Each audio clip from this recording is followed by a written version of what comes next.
kita mensasarkan kurang-kurangnya untuk memenuhi stadium tersebut yang kapasitinya menjangkaui sekitar 100,000 orang. Jadi 100,000 orang itu adalah bagi kita suatu simbolik kepada sokongan jutaan umat Islam kepada perhimpunan kami. Perhimpunan kita ni adalah perhimpunan yang ada mendapat permit daripada pihak keselamatan. Jadi kita telah berbincang dengan pihak polis dari segi soal-soal keselamatan dan juga soal lalu lintas.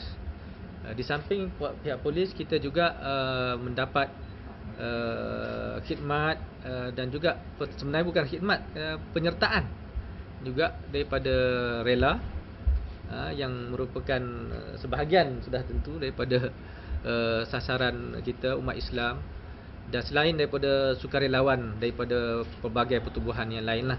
Jadi mereka semua akan bertindak untuk menjaga peraturan, ketenteraman, keselamatan. Setakat inilah kita tak ada tanda-tanda, kita tak menerima apa-apa petanda-petanda yang akan berlaku kekacauan. Dan suasananya ini insya-Allah bukannya satu suasana yang tak perlu ada kebimbangan lah dari sudut itu. Kita perhimpunan kita pun isunya jelas, isu agama, dan kita pun mengajak pesertanya turun dengan semangat yang positif, berlandaskan semangat keagamaan dan juga semangat patriotisme.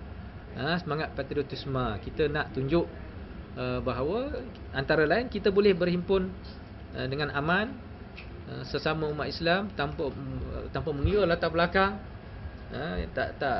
Tak mudah tuan-tuan untuk mencari ruang sebegini, ruang yang mana kita boleh berhimpun tanpa mengira apa dia kecenderungan politik atau latar belakang. Semuanya berhimpun semata-mata atas semangat mendukung akidah, mempertahankan akidah.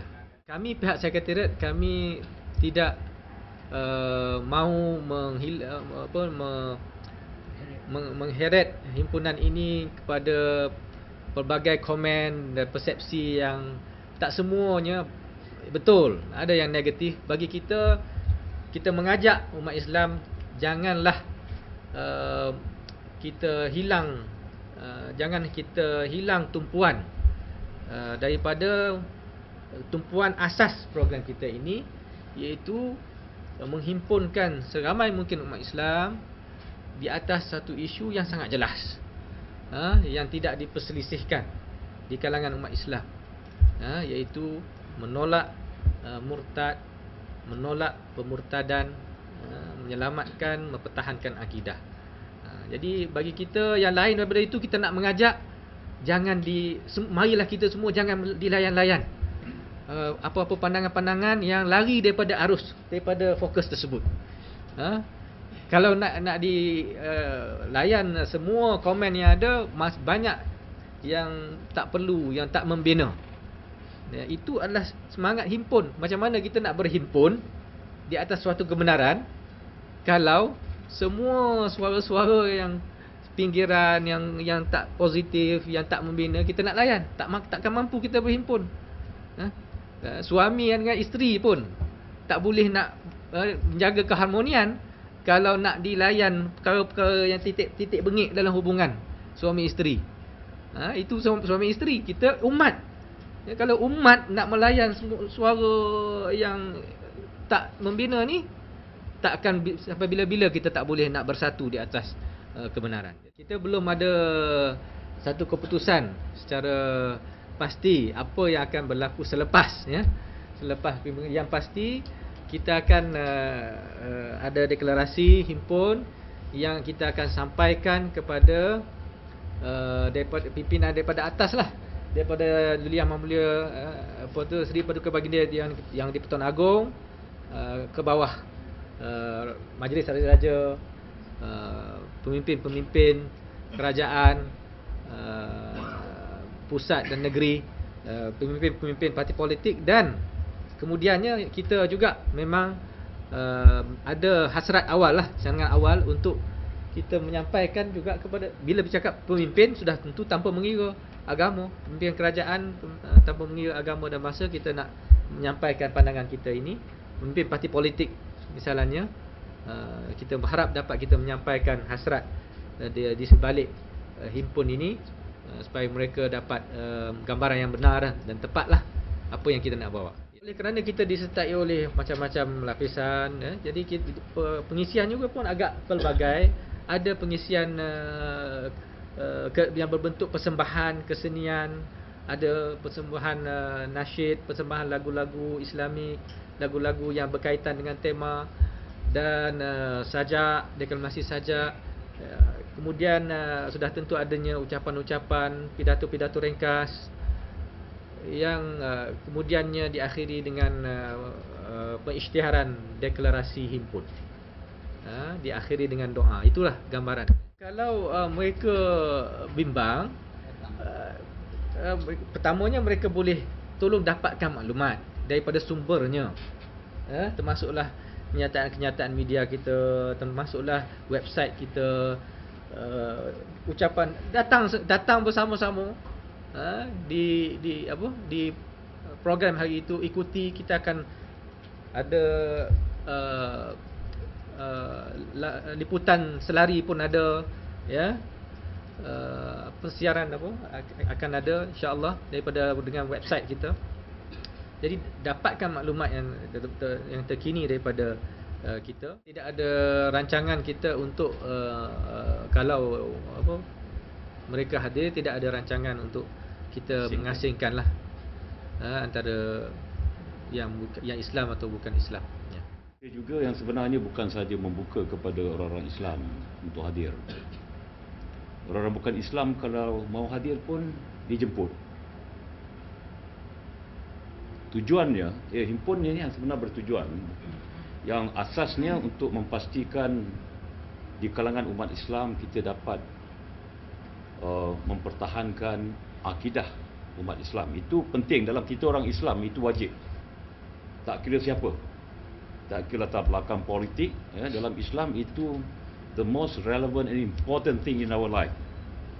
Di dalam Islam, in our own religion, iaitu yang paling penting, mempertahankan akidah. Jadi itu kami akan buat, untuk mempertahankan akidah. Saya harap tidak ada salah faham, kerana kita tahu tiap-tiap manusia mempunyai pegangan agama masing-masing dan mereka menghormati dan menyayangi agama masing-masing. Maka kami pun sama. Kami menyayangi, sudah pasti kami mempertahankan. Apatah lagi agama Islam di Malaysia ini merupakan agama rasmi. Walaupun dalam perlembagaan mengatakan agama lain bebas untuk menjalankan kegiatan agama. Tetapi asasnya tadi tujuannya untuk orang faham, bukan saja orang Islam faham, bukan Islam pun faham. Ini memang benda ni agak banyak orang kritik, tetapi kita mengambil risiko untuk memastikan supaya kita dapat selesaikan masalah-masalah dan memberi penjelasan kepada semua kaum, semua agama, adanya understanding itu, dan kefahaman bahawa tiap-tiap agama mesti dihormati dan umat tiap-tiap agama itu akan mempertahankan akidah mereka, sama juga dengan agama lain. Yang sebenarnya orang bukan Melayu dah lama minta kita bersatu. Kalau kita lihat penulisan yang ditulis oleh kebanyakan orang bukan Melayu, terutama academician, artikel-artikel yang ditulis, because dia academician, dia tahu itu bidang dia. Sebagai contoh, salah seorang yang saya cukup hormat, seorang academician daripada UPM, Lim Swee Tin. Lim Swee Tin bahkan minta kita bersatu sampai membacakan satu sajak bertajuk "Bersatulah Melayu". Mengapa? Dengan Lim Swee Tin dengan begitu semangat, kita tak, bangsa lain dia orang lebih faham masalahnya, orang Melayu tak faham. Kalau kita tanya Lim Swee Tin, kenapa kamu minta orang Melayu bersatu? Lim Swee Tin akan menjawab.